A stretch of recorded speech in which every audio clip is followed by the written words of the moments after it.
ছাত্র জনতার গণ অভ্যুত্থানের মুখে প্রধানমন্ত্রীর পদ থেকে পদত্যাগ করে দেশ ছেড়েছেন শেখ হাসিনা।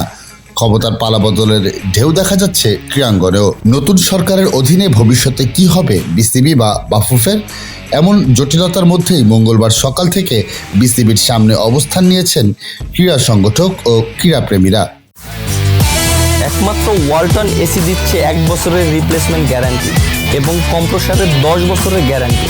মিরপুর শেরেবাংলা স্টেডিয়ামে বিসিবি কার্যালয়ের বাইরে বাংলাদেশ ক্রীড়া উন্নয়ন পরিষদ সংগঠনের ব্যানারে প্রায় 1000 খানেক মানুষ প্রতিবাদ সভা ও মানববন্ধন করেছেন। ব্যানারে লেখা ছিল, গত 15 বছর আওয়ামী দুঃশাসনে পরিচালিত বাংলাদেশ ক্রিকেট বোর্ডের অযোগ্য, অদক্ষ ও দুর্নীতিবাজ সকল পরিচালকদের অপসারণ ও পদত্যাগের দাবিতে প্রতিবাদ ও মানববন্ধন।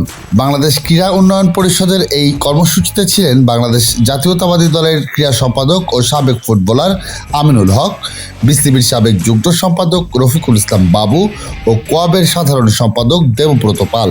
এই তিনজনের সঙ্গে প্রতিবাদ সভায় আরও অনেকেই বক্তব্য রাখেন। তাদের একটাই দাবি, পদত্যাগ করতে হবে বিসিবির সব পরিচালকদের। স্টেডিয়ামের বাইরে মানববন্ধন করলেও ভেতরে ঢুকতে পারেননি বাংলাদেশ ক্রীড়া উন্নয়নের কর্মী সমর্থকেরা, কারণ সকাল থেকেই মিরপুর শেরেবাংলা স্টেডিয়ামের নিরাপত্তায় ছিলেন বাংলাদেশ সেনাবাহিনীর সদস্যরা।